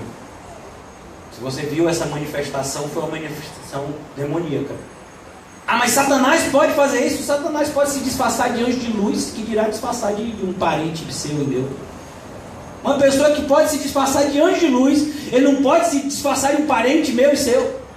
Ah, mas ele falou igualzinho o meu parente falava. Meu Deus, a gente está falando de um ser que tem uma sabedoria e tem uma astúcia para o engano que é além da nossa imaginação. Sabe, irmãos, muitas pessoas querem pegar Satanás e diminuir ele. A gente não pode engrandecer ele demais, nem diminuir. Ele tem um tamanho extremamente significativo na Bíblia. Ele pode produzir sensações enganosas que só não enganarão os escolhidos, como a Bíblia diz. Mas todos os outros vão ser enganados por ele, porque as suas manifestações, elas são extremamente persuasivas. Rapaz, mas falou, escreveu igualzinho, até a maneira de escrever é igual. Você acha que Satanás não pode imitar a escrita de uma pessoa morta? Pelo amor de Deus, irmão. Então você não conhece Satanás na Bíblia. A Bíblia vai dizer que Satanás é a criatura mais astuta que Deus fez. Deus criou todas as coisas, e a criatura mais astuta foi um anjo chamado Lúcifer, que depois se tornou Satanás. Você acha que ele não pode imitar uma pessoa? Você sabe como o espiritismo surgiu? O espiritismo hoje está na moda, é bonitinho, a gente fala desse negócio de mediunidade, mas o espiritismo surgiu com um negócio de um copo. Era um copo que se movia e dizia sim ou não. E você dizia, fulano, você é fulano que morreu e está aqui. Aí o copo se movia assim. Fulano, não é isso? Não, né? E foi assim que o espiritismo surgiu. Vai estudar o espiritismo kardecista, que é o que mais influencia aqui no Brasil, você vai ver que ele surgiu assim. Manifestações no primeiro momento pequenas, e depois foram crescendo até chegar no ponto que hoje em dia nós temos os chamados médiuns, que são aquelas pessoas que recebem o espírito. Eu recebi o espírito, aí a pessoa fala até uma linguagem diferente. Ela está recebendo o que? Demônio. Aqui não é uma pessoa que morreu e voltou, ali é um demônio que está enganando tanto aquele que está sendo usado quanto aquele cujo ele está sendo instrumento. Por isso tome bastante cuidado com essas seitas, com essas manifestações diabólicas que aparentemente parecem piedosas. Elas não têm nada de piedoso. Não é piedade eu dizer, olha, o seu filho morreu, deixou uma carta dizendo que está tudo bem lá no céu. Isso não é piedade, isso é engano. E o engano nunca produz nada de bom na vida de ninguém. Por isso tome bastante cuidado. Uma vez morto, Hebreus 9, 27, cabe ao homem morrer uma única vez. Não existe reencarnação. O que existe na Bíblia é ressurreição. Nós vamos ser ressuscitados, mas não existe reencarnação. Cabe ao homem morrer uma única vez. Segue-se o juízo. De forma muito clara, em Hebreus 9, 27, nós lemos esse texto. Então, além disso, há entre vocês e nós um grande abismo, de forma que os que desejam passar do nosso lado para o seu não podem, não conseguem, não tem jeito, não tem mais mudança. Quem foi para o inferno, foi para o inferno. Quem foi para o céu, foi para o céu. Não tem mais mudança. O céu e o inferno são lugares imutáveis. Aqui na terra você pode viver uma vida de pecador, e você pode se arrepender, ser salvo e se tornar agora um homem santo, um homem que vive segundo os preceitos de Deus. Mas no inferno não. No inferno a realidade não muda. Não vai mudar a realidade do inferno. E é triste ver que a maioria dos evangélicos está indo justamente para esse lugar. Mas eu creio em Jesus. Que Jesus você crê? O Jesus que paga a sua conta? O Jesus que só faz coisa boa na sua vida? Ou você crê no Jesus que mandou você arrancar o seu olho que te faz pecar? Mandou você cortar a sua mão fora se ela te faz pecar? É com esse contexto que Jesus está falando de inferno. Ele diz, é o teu olho que te faz pecar, arranca, joga fora. É a tua mão que te faz pecar, corta, joga fora. Porque é melhor você chegar no céu sem olho, sem mão, do que no inferno você chegar completo. É esse Jesus que você crê? É o Jesus que diz, se você não renunciar a tudo quanto possui, você não pode ser meu discípulo? É esse que você crê? É esse que você crê? Se você ama o seu pai, sua mãe, sua mulher, seus filhos, sua própria vida mais do que a mim, você não é digno de mim? É esse Jesus que você quer? Porque esse é o da Bíblia. O outro Jesus é um falso Jesus que tem sido pregado nas igrejas evangélicas. Irmãos, o negócio ficou tão sério que um dos maiores hereges do nosso século é um homem chamado Benny Hinn. Ele chegou a dizer, depois da morte de Billy Graham, ele deu uma entrevista que saiu nos canais das mídias sociais dizendo, a gente exagerou na teologia da prosperidade. Irmão, até ruim, até um falso profeta viu que está exagerando. Mas tem muito crente que está debaixo desse engano. Sabe? Aqueles que seguem Macedo, Valdomiro, Soares. Você acha que eles estão indo para onde? Eles não conhecem o Jesus que mandou renunciar a tudo. Eles conhecem o Jesus que dá tudo para eles. Eles vão para essas igrejas, receba a sua cura, receba seu isso, receba seu aquilo. É o Jesus que lhe livra de todo tipo de problema. Não sei qual é o seu problema. Eu sei que Jesus te trouxe aqui para a sua vida ficar boa. É o Jesus do rico e não o Jesus do pobre, Lázaro. E além disso, há um abismo, não há como mudar. Versículo 27, já concluindo. Ele respondeu, agora irmãos, aqui é que o negócio fica mais feio ainda. Quer dizer que uma pessoa que vai para o inferno pode amar sua família? Pode. O inferno está cheio de bons pais e boas mães, segundo o mundo. Não segundo o céu. Não segundo Deus. Porque o que significa eu amar o meu pai e minha mãe? Significa eu falar a verdade para eles. Então se meu pai e minha mãe dizem assim, se prostre é uma estátua de Nossa Senhora, eu não faço isso não. Porque essa estátua, ela não é verdadeira e a adoração que é feita a ela é falsa. Ah, você está desrespeitando seu pai. Não, eu estou honrando ele, apresentando a verdade. Sabe, isso é amor. Meu pai, de repente, minha mãe dizem, largue o ministério e volte a advogar, meu filho. Já ouvi esse conselho várias vezes. Eu não posso honrar meu pai fazendo o que eles estão me aconselhando. Eu tenho que mostrar para ele que a verdade é aquilo que está na Bíblia. E que independentemente de eu passar necessidades aqui, eu tenho certeza para onde eu estou indo, e é para lá que eu quero que eles possam ir também. Toma conta de ti mesmo, seu testemunho e da doutrina que você professa, para que tanto você quanto os que te ouvem sejam salvos. É o que está escrito na Bíblia. Mas esse homem deixou um mau exemplo para os seus irmãos. Provavelmente ele era o mais velho, era aquele que tomava conta. E agora ele tem 5 irmãos que viviam do mesmo jeito que ele. Por quê, irmãos? Porque se você tem um parente que é bem sucedido, ele se torna o quê? O seu referencial. Digamos que meu irmão aqui, Arara, ele é um empresário de futebol. Ele é um empresário de Neymar, de Cristiano Ronaldo, de Messi. Ele vê ele revestido assim na humildade, mas essa camisa dele custou uns 500 mil reais. Então, digamos, a gente tem ele é muito rico, e aqui todo mundo aqui que está atrás dele é irmão dele. Todo mundo vai ter ele como referencial. Como é que eu faço para ser um empresário como você? Que tipo de cursos eu faço? Onde é que eu devo frequentar? Que tipo de idioma que eu devo falar? Eu quero ser igual a você, porque você veio da mesma família humilde que a gente, e hoje em dia você é muito rico. Eu quero ser igual a você quando eu crescer. É assim que o mundo funciona. Nós seguimos os vitoriosos. É por isso que quando uma pessoa é pobre e se torna rico, sabe qual é a primeira coisa que ela faz? Ela escreve um livro e se torna best-seller. Todo mundo quer comprar.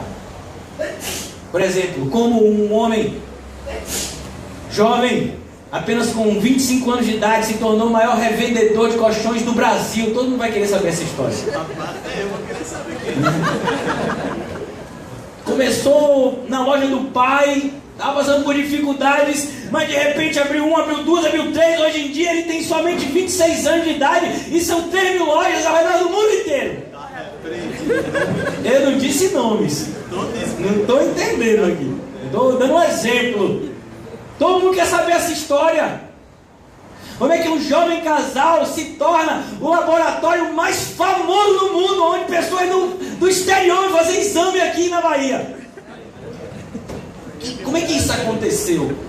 O que levou você a fazer isso? Como você se tornou um referencial de excelência assim na sua área? Eu quero saber a sua história.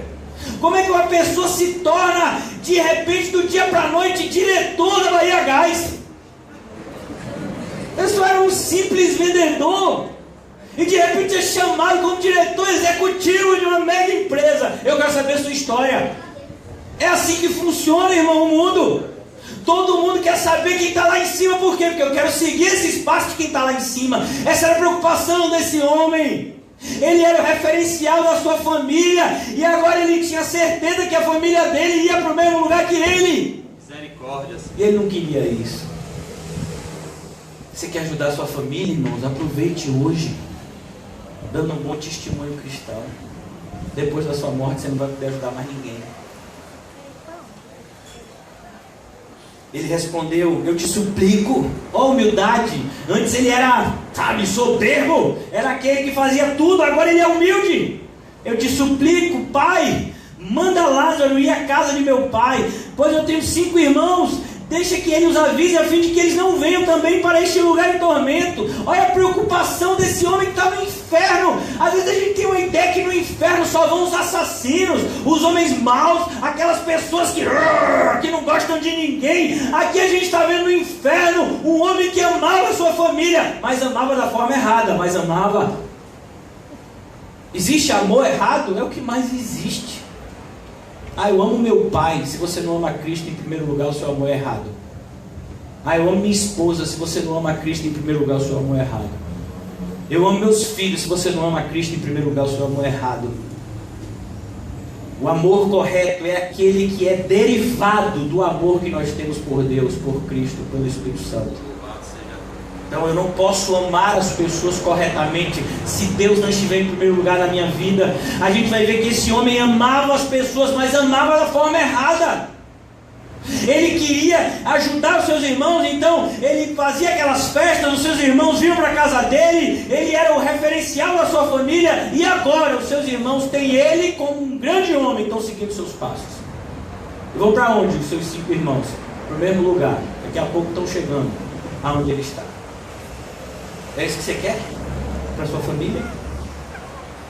É isso que você quer para as pessoas que você diz que você ama, que eles acordem em um determinado dia em um lugar de tormento?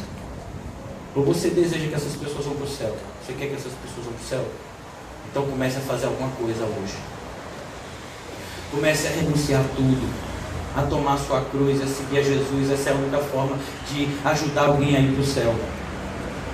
Sabe, sendo um referencial. Quando Jesus disse que nós somos a luz do mundo, é isso. É para que as pessoas que estão ao nosso redor em trevas, elas possam ver a luz que está em nós.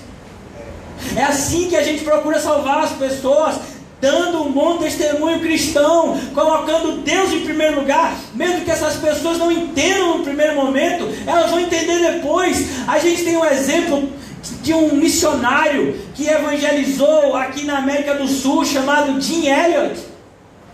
E ele foi evangelizar uma tribo que era extremamente violenta.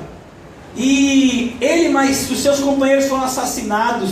Mas depois da morte deles, toda aquela tribo foi alcançada para Cristo. E essa tribo se tornou uma tribo missionária. Os índios que se converteram começaram a evangelizar outros índios de outras tribos. Porque esse homem entendeu o que o apóstolo Paulo escreveu em 1 Coríntios 9: eu faço de tudo para com todos, para, se possível, salvar alguns. Se você não está disposto a ter um prejuízo financeiro para que pessoas se convertam, então, meu irmão, nem entregue um panfleto, por favor.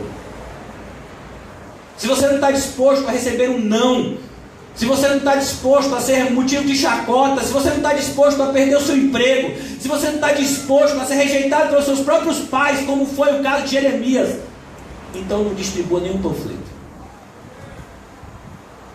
Porque o evangelismo, ele vai exigir de mim, de você, tudo. Com Jesus, ou é tudo ou não é nada. Ah, pastor, eu quero evangelizar. Você está disposto a tomar um tapa na cara? Ah, não. Eu não quero tomar um tapa na cara, eu quero evangelizar. Você está disposto a perder o seu filho? Não, eu não quero perder meu filho. Deus me livre. Meu filho, se bater na madeira não muda não, viu? Não, eu não quero perder um ente querido. Eu quero evangelizar. Eu quero evangelizar porque se eu evangelizar, Deus guarda minha família. Não, meu filho, você pode evangelizar e seus 2 filhos morrerem. Foi o que aconteceu com o Hudson Taylor. O maior evangelista do século passado evangelizou a China. Sabe o que foi que ele ganhou? Esposa e filhas mortas. E Deus disse para ele: elas estavam roubando um tempo que você não tinha. Ele chorou? Não. Ele entendeu que ia encontrar as suas filhas e sua esposa no céu. É isso que o evangelismo vai exigir de você. Se você busca uma boa vida para você e para a sua família, você está no lugar errado. Aqui nós devemos buscar obedecer a Cristo, ainda que isso nos custe tudo. É para isso que essa porta foi aberta. Se você busca uma boa vida, tem milhares de falsas igrejas para você ir.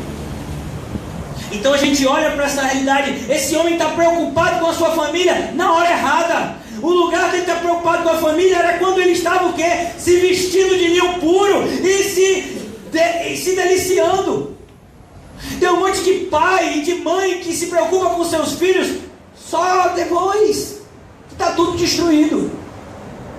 Devia se preocupar com seus filhos quando eles eram pequenos, ajudando eles a conhecer o caminho do Senhor, disciplinando eles na hora certa, corrigindo, inclusive fisicamente se for necessário, para evitar que quando ele cresça, ele se desvie do caminho do Senhor. É assim que a gente faz. Por quê? Porque a gente ama. Você ama a sua esposa, então seja um homem de Deus.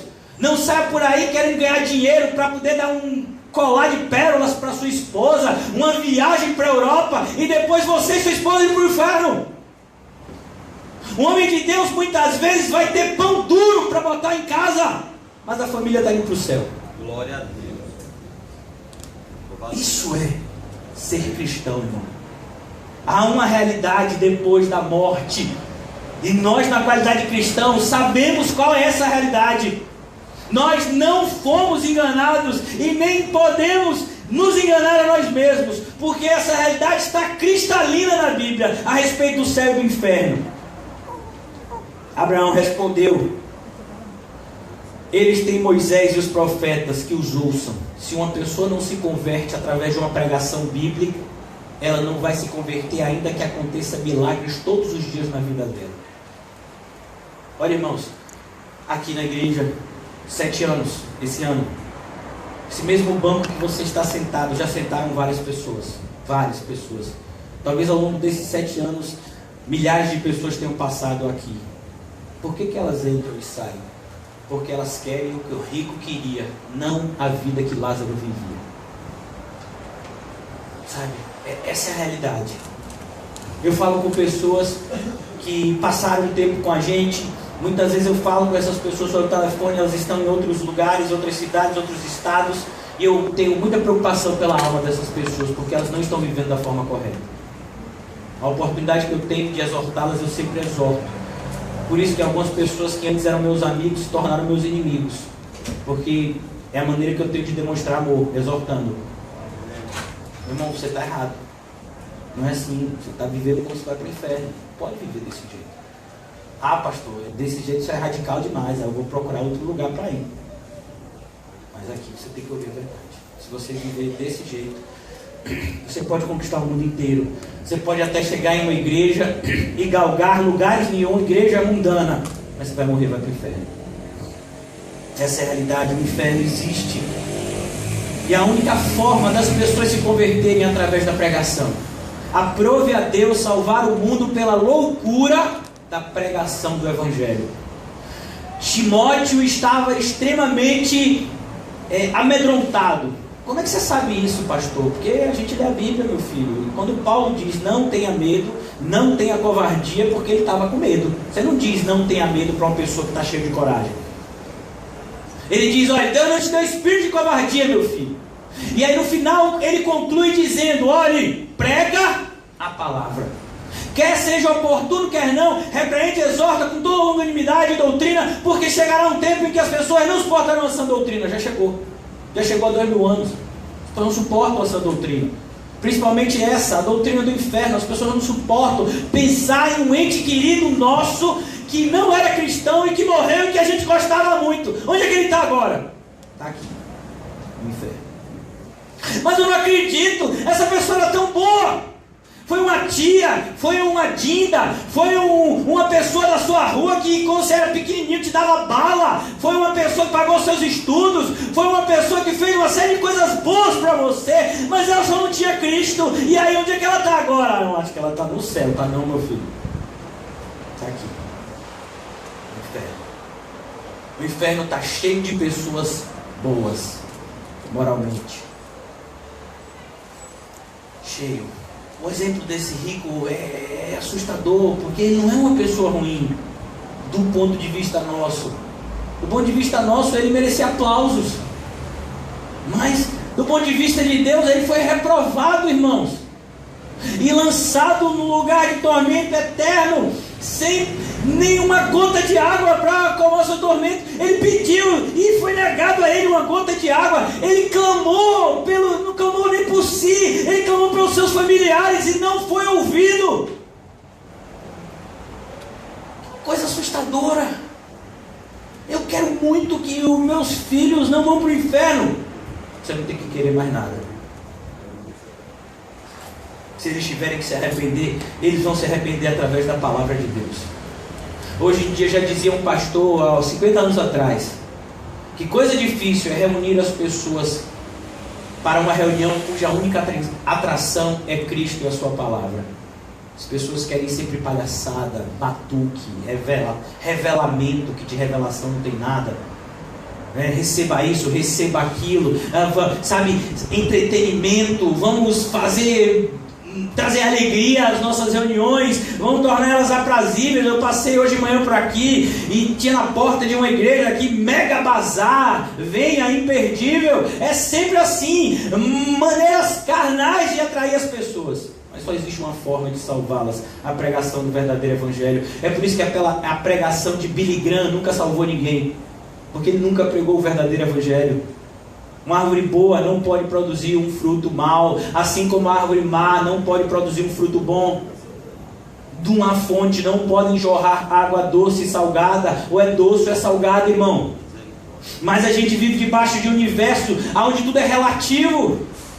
Não, eu sou cristão, mas eu não estou muito firme na igreja. Então você não é cristão. Não, pastor, eu sou cristão, eu sou crente em Jesus. É que assim, eu não estou muito firme, sabe? Não, eu não sei. Não sei como é isso, não. Me diga aí. O que eu sei é que quando uma pessoa nasceu de novo, ele foi feito uma nova criatura. Agora tudo se fez novo. Pastor, eu quero muito me firmar com o evangelho. Eu quero muito ficar firme com Jesus. Mas para isso só me falta tirar carteira de trabalho de motorista, CPF, título de eleitor, regularizar e depois conseguir um emprego. Aí eu vou ficar firme com Jesus. Então você não quer ficar firme com Jesus? Você quer ficar firme com Jesus? Então esqueça tudo o resto. Todo o resto se torna irrelevante. Tem um monte de gente. Hoje é dia de concurso público. Um monte de gente fazendo concurso público. E a gente vê um camarada que tinha o emprego dos sonhos de muito brasileiro, auditor fiscal. É um dos concursos mais sonhados pelos concurseiros. Salário é altíssimo. E você ainda tem bonificação se você conseguir angariar tributos que estavam perdidos para o Estado. Auditor fiscal, você está lá, você estudou 10 anos, passou no concurso de auditor fiscal, está lá, salário de 30, 40 mil por mês. E de repente Jesus chega e diz: Mateus, me segue. Aleluia. E aí? É irresistível. Mas Mateus, você vai largar seu emprego, você passou 10 anos, Mateus, para passar um curso de auditor fiscal. Agora que você está se dando bem, Mateus, Graças a Deus. você vai sair.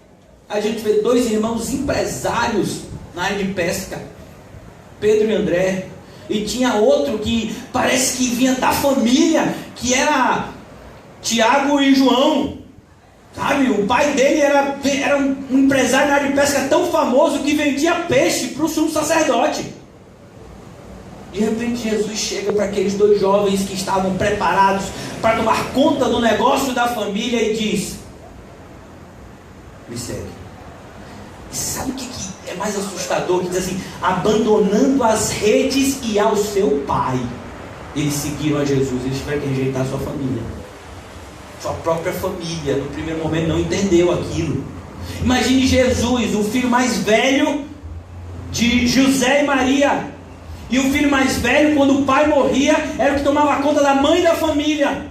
E a gente sabe que o pai de Jesus era carpinteiro, ele tinha uma carpintaria. E Jesus agora com 30 anos, abandona tudo, a carpintaria, sua mãe, seus irmãos, e vai pregar o evangelho. É por isso que sua mãe e seus irmãos chegaram no momento e disseram: ele está fora de si, pega ele. Você está disposto a ir para o céu? Então você vai ter que renunciar tudo aqui nessa terra. Não tem caminho do meio, irmão. Sabe, às vezes a gente até queria que tivesse. A gente olha para a vida de algumas pessoas que a gente gosta e a gente diz: meu Deus, como eu queria que essa pessoa fosse para o céu, mas ela vive tão impiamente. É uma pessoa tão descompromissada com as coisas de Deus. A gente até gosta de abraçar, a gente ora muito para que essa pessoa se firme nos caminhos do Senhor. Eu estou falando para pessoas que estão aqui hoje. A gente ora muito para pessoas que estão aqui hoje se firmem nos caminhos do Senhor, mas se Jesus viesse buscar hoje, provavelmente ela está indo no inferno. A tristeza tão grande, irmão.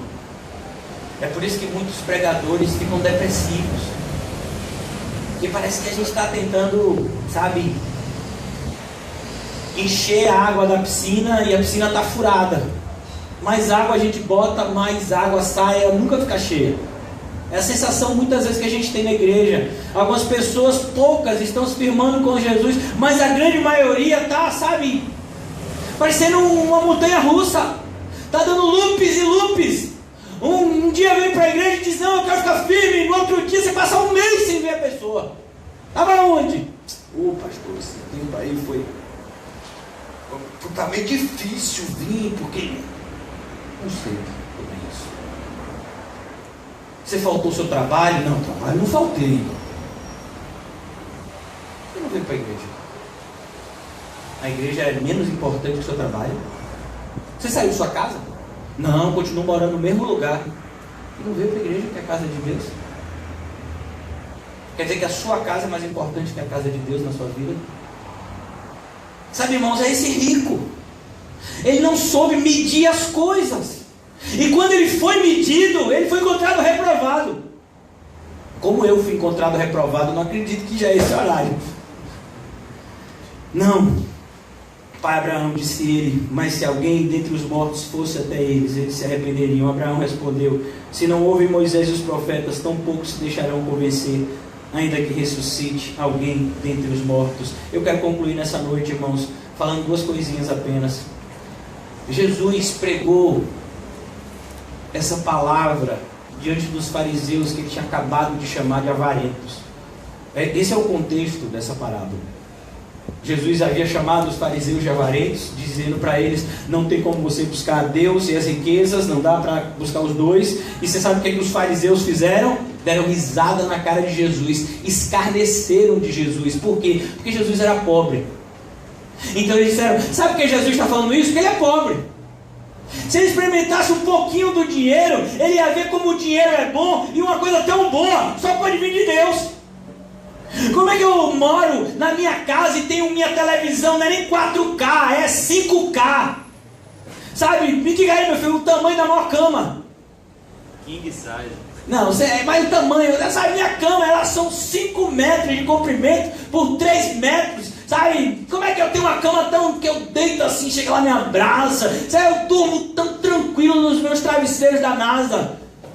Sabe, tão maravilhoso. E você está dizendo, eu tenho um ar-condicionado que eu boto lá a temperatura e fica maravilhoso. E quando eu acordo de manhã cedo, eu tenho aquele superzão com aquela água geladinha assim. E depois eu tomo aquele meu café da manhã com kefir. Kefir? É o nome? Kefir, né? Que é probiótico para o estômago. É chique. E depois eu como aquele, sabe, aquele queijo ricota, uma banana, sabe? Só coisa light, aveia. Você quer comer coisa engordada, isso não é de Deus não, viu? Sabe, depois eu vou lá e entro no meu carrão importado e você vai dizer que Deus não me ama. Minha vida é tão maravilhosa. Eu vou até para a igreja no domingo, só para agradecer minha vida maravilhosa. Onde é que esse homem foi parar? No inferno. Tem Lázaro aqui hoje? Eu espero que tenha. Eu espero que todos sejam Lázaros. Todos nós sejamos ajudados por Deus. Sabe, entendendo que os nossos sofrimentos do tempo presente não podem nada se comparar com a glória que está reservada para nós. Olha, irmãos, eu vou lhe implorar hoje, tire algo da sua boca. Murmuração. Quando você for pensar em murmurar, pense nas milhares de coisas que Deus tem feito de bom para você. Vamos cortar o jururu da nossa vida. Amém. Sabe? Glória. Não tem mais carranquinha, agora é tudo glória a Deus. Amém. Teve até um louvor aqui, não foi? Como era aquele louvor final? Glória a Deus, como era? Não, aqui a cantora é você. Se eu cantar, o povo corre, né? Então, glória a Deus. Mas, acabei de me machucar aqui, acabei de ser demitido. Glória a Deus. Às vezes as pessoas chegam aqui, eu sinto que tem algumas pessoas que têm vontade de dar um murro. Que a pessoa vem e fala um monte de coisa assim, que pra ela é a pior coisa do mundo, péssima, ruim. Ela tá doida querendo dizer, não, irmão, vou decretar sua cura agora, seu milagre. Aí o pastor diz, olha,